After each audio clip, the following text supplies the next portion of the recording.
Hi, I'm Damla. And I'm Sıla. We are 10th grade IB Physics students, and in this video we will cover the first unit of IB Physics, which is measurement and uncertainty. I will cover more the measurement part. And I will be focusing on the uncertainties and errors part. The first unit of the Physics IB curriculum is measurement and uncertainty, and I will be focusing on measurement part. Our learning objectives are stating the fundamental units of the SI system, be able to express number in scientific notation, appreciate the order of magnitude of various quantities, perform simple order of magnitude calculations mentally, express results of calculations to the correct number of significant figures. So at the end of this video, we will be able to express these learning objectives. We will start with the SI system. The SI system has 7 fundamental units. The first one is meter, which is symbolized with small m, and this is the unit of distance. The second fundamental unit is kilogram, which is symbolized by small k and g, and this is the unit of mass.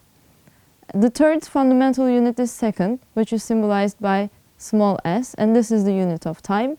The fourth fundamental unit is ampere, which is symbolized by capital A, and this is the unit of electric current. The fifth fundamental unit is Kelvin, which is symbolized by capital K, and this is the unit of temperature. The sixth fundamental unit is mole. 1 mole of a substance contains as many particles as there are in 12 grams of carbon-12.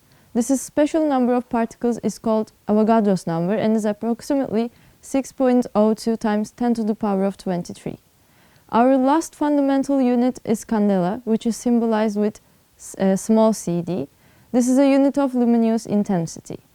Physical quantities other than those above have units that are combinations of the 7 fundamental units. They are derived units. For example, speed is a derived unit, which is symbolized with meter per second. Force is Newton, and also energy is symbolized with joule. For metric multipliers, small or large quantities can be expressed in terms of units that are related to the basics ones by power of tens. I put the important ones in the board. The power, like for example, nano is symbolized by small n, and the power of nano is 10 to the power of -9. Kilo, for example, the symbol is small k, and the power is 10 to the power of 3. It's important to memorize these prefixes and also symbols with powers. For orders of magnitude and estimates, expressing a quantity as a plain power of 10, use what is called the order of magnitude of that quantity. There are some important order of magnitudes that you should memorize. For example, size of a cell, which is 10 to the power of -5. Size of a hydrogen atom, which has order of magnitude of 10 to the power of -10. Size of a proton is 10 to the power of -15, and let me choose another example, which is like mass of an apple, which is 0.2. For significant figures, the number of digits used to express a number carries information about how precisely the number is known. For example, 504, which has 3 significant figures. The reason for that is in an integer, all digits count if last digit is not 0. For example, for 200, number of significant figure is only 1, because like I said, the last digits are 0, so we only count 2. For example, 0.000305, which has 3 number of significant figures, because zeros in front do not count. For 0.005900, there are 4 significant figures, and zeros at the end of a decimal count, those in front do not. Please don't forget that. And now we will be focusing on uncertainties and errors. Experiments are essential in physics. However, no measurement can be fully accurate, but we can include the errors and the uncertainties while we conduct and present the experiment. There are 2 main types of errors: systematic errors and random errors. Systematic errors are usually caused by the equipment used in the experiment. They also can be caused by the method that is used in the experiment. They usually lead to a change in the same direction in measurements, either larger or smaller than they actually are. For example, if you use an electronic balance that weighs 0.01 gram more, you will obtain every data 0.01 gram more than their actual value. In order to get rid of the systematic errors, the most precise equipment should be used with the proper techniques required. Unlike systematic errors, random errors are unbiased, so they don't have the same impact on each measurement. Random errors are mostly caused by the person who is conducting the experiment and the outside factors like the airflow that cannot be controlled. For example, due to the imperfection of human eye, a person might record the length of a string as 15.1 centimeters, whereas it is 15.2 centimeters. Luckily, random errors can be reduced by having multiple trials and taking the average of the data collected to obtain the most accurate results. And another aspect is accuracy and precision. Accuracy means being closer to the actual value, whereas precision means the measurements being close to each other. For example, you can look at these targets. These data are precise, but they are not accurate. These data are accurate, but they are not precise. These data are both accurate and precise, and these are neither precise nor accurate. An experiment is considered accurate if systematic errors are small and precise if the random errors are small. Usually, we do multiple trials in an experiment. In order to obtain the most accurate and precise results, we usually take the average of the recorded data. If the experiment is repeated in n times, all of the recorded data should be added up, then the sum needs to be divided by n. When it comes to calculating the uncertainty, the difference between the largest and the smallest value should be divided by 2. There is also one more thing you should pay attention to: significant figures.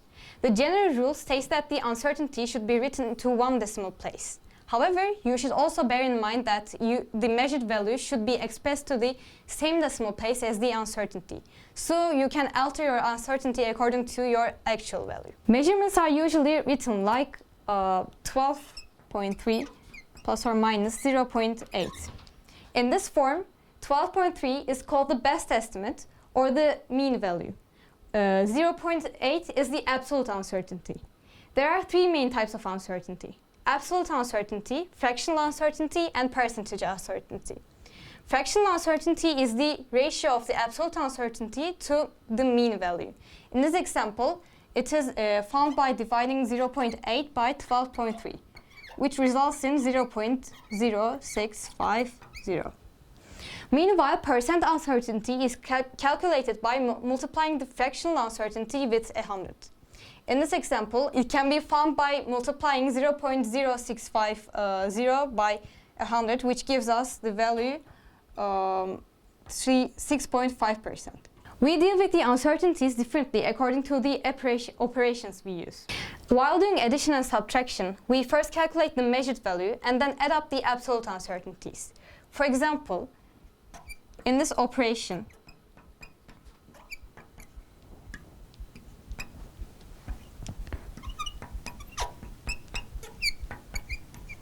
we first calculate the actual value, which is 8.2, and then we add up the uncertainties, which gives us 0.3. And while doing multiplication and division, we work with the fractional or percentage uncertainties. After calculating the measured value, we add up the fractional or percentage uncertainties and calculate the absolute uncertainty. For example, the uncertainty calculation for the separation would be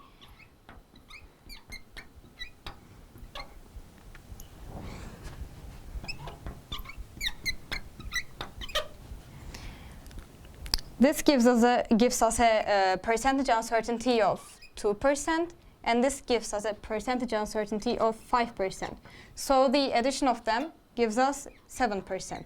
And when we find the actual value, which is 5.0, we need to find the absolute uncertainty of it by multiplying it with 7%. And this gives us an absolute uncertainty of 0.35, which is rounded to 0.4. So we write our final result as 5.0 plus or minus 0.4. While taking the power or a root of a measurement, we work with the fractional or percentage uncertainty again. Firstly, we turn the roots into powers and then multiply the fractional or percentage uncertainty with the absolute value of the power. For example, if we are going to take the square of 10.0 plus or minus 0.2, we calculate the square of 10, which is 100.0. and then multiply the percentage uncertainty. This gives us a percentage uncertainty of 2% with the power, which is 2. So we have a percentage uncertainty of 4%. When we find the absolute uncertainty of this measurement, we need to calculate it by multiplying it with its percentage uncertainty, which gives us 0.4% of an absolute uncertainty. And the final result is 100.0 plus or minus 4.0. While taking the power or root of a measurement, we work with the fractional or percentage uncertainty again. Firstly, we turn the roots into powers, and then we multiply the fractional or percentage uncertainty with the absolute value of the power. For example, if we are going to take the square of this expression, we firstly do the calculations on the best estimate, and we then find the fractional uncertainty and multiply it with the absolute value of the power, which is 2 in this case. And then we multiply the fractional uncertainty with the found value here in order to find the absolute uncertainty in the final result, which gives us 12 plus or minus 4. And now we will move on with the uncertainties in the gradient and the intercept and the graphs. Normally we draw the data points as a single dot in the graph. However, in physics, we also indicate the uncertainty with error bars, as shown here. And while drawing a best fit line, we draw accordingly. Another important aspect about graphs is the gradient, which is the slope. We calculate the gradient of the best fit line by using 2 points on the best fit line as far from each other as possible. For example, taking these 2 points. And while calculating the uncertainty of the gradient and the y-intercept, we draw 2 lines apart from the best fit line, a maximum line and a minimum line. The maximum line is shown with white and the minimum line is shown with blue. And then we calculate the gradient and the intercept of each line. For example, the intercept of the blue line is here, and the intercept of the white line is here. And we find the difference between these two intercepts, and then we divide them by 2 to find the uncertainty in y-intercept. It's the same when it comes to the gradient. We first calculate the gradient of the blue line, and then we calculate the gradient of the white line, and then we find the difference between the slopes of them, and then we divide them by 2, and this gives us the uncertainty in the gradient.